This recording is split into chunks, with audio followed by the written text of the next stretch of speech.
Athanasius Yohan മെത്രാപ്പൊലീത്തയുടെ മരണത്തിനിടയാക്കിയ വാഹനാപകടത്തിൽ സംശയാസ്പദമായി ഒന്നുമില്ലെന്ന് Texas police Asianet ന്യൂസിനോട് സ്ഥിരീകരിച്ചു. ദൃക്സാക്ഷികളും സമാനമായ പ്രതികരണമാണ് നടത്തിയത്. വിശദമായ അന്വേഷണ റിപ്പോർട്ട് പോലീസ് അടുത്തയാഴ്ച പുറത്തുവിടും. ഇത് ടെക്സസിലെ വിൽസ് പോയിന്റിലെ 650 ഏക്കറിൽ വ്യാപിച്ചു കിടക്കുന്ന ഗോസ്പൽ ഫോർ ഏഷ്യയുടെ ആസ്ഥാനം. ഇക്കഴിഞ്ഞ ചൊവ്വാഴ്ച രാവിലെ 6:30 ഈ ക്യാമ്പസിന്റെ ഒരു ഗേറ്റിലൂടെ പുറത്തു കടന്ന് റോഡിലൂടെ നടന്ന വേറൊരു ഗേറ്റിലൂടെ അകത്ത് കടക്കാനിരിക്കെയാണ് അത്തനേഷ്യൻ യോഹാൻ മെത്രാപ്പൊലീത്തയെ വാഹനമിടിക്കുന്നത്. നിയന്ത്രണം വിട്ട വാഹനം റോഡിന്റെ ഒരു വശത്തേക്ക് പാളിപ്പോയതിന്റെ അടയാളങ്ങൾ ഏഷ്യാനെറ്റ് ന്യൂസ് ക്യാമറ പകർത്തി. രാവിലെ ചെറിയ മൂടൽമഞ്ഞുമുണ്ടായിരുന്നു. അപകടത്തിന് ശേഷം വാഹനത്തിന്റെ ഡ്രൈവർ തന്നെയാണ് മറ്റൊരു വ്യക്തിയുടെ സഹായത്തോടെ പോലീസിനെ വിവരമറിയിച്ചത്. ഗുരുതരമായി പരിക്കേറ്റ മെത്രാപ്പൊലീത്തയെ തുടർന്ന് എയർ ആംബുലൻസിൽ ഡാലസിലെ മെത്തഡിസ്റ്റ് ആശുപത്രിയിലേക്ക് കൊണ്ടുപോകുകയായിരുന്നു.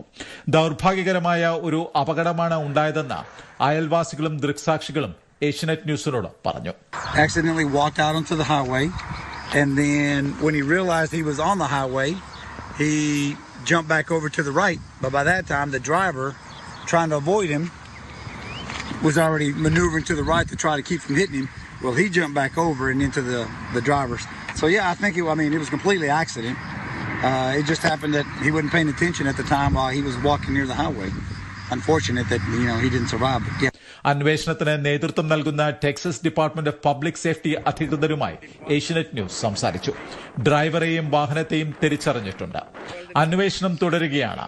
പക്ഷേ ഏതാനും ദിവസങ്ങൾക്കുള്ളിൽ വിശദമായ റിപ്പോർട്ട് പോലീസ് പുറത്തുവിടും. എന്നാൽ യാതൊരു ആശങ്കയ്ക്കും സംശയത്തിനും ഇട നൽകാത്ത ഒരു റോഡ് അപകടമാണ് നടന്നതെന്ന് പോലീസ് സ്ഥിരീകരിച്ചു.